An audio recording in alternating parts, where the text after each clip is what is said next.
బాతులు పట్టడం కోళ్లు పట్టడంతోనే బతుకంతా ఈసిగిపోయింది. సెటిల్మెంట్ అయిపోదామంటే ఒక్కంప కూడా దొరకదు కదా.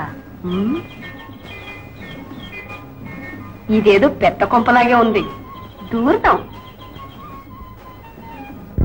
చండాలండి అమ్మగారు. ఎవరు నువ్వు? అలాగే ఉండండి. ఆహా, తనివి తీర మీ అందాన్ని ఒక్కసారి చూడండి అమ్మగారు. నిజంగా అంత అందంగా ఉన్నానా? ఉన్నానా అని మెల్లగా అడుగుతారేటమ్మా.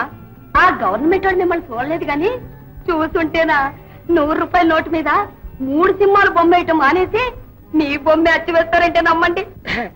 ఇంతకీ నువ్వెవరు? నా పేరు కొండమ్మ అండి. ఇన్నాళ్ళు ఏవో చేతి పనులు చేసుకుంటూ బతికానండి. ఇప్పుడు దాంట్లో కాస్త తిరకాసు వచ్చి మానేశానండి.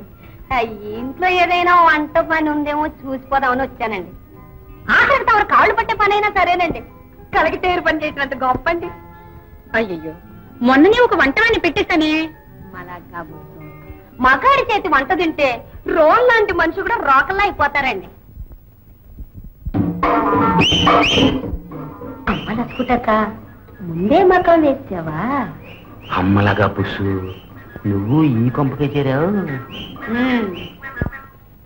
ఇది అమ్మగారికేనా? ఇలా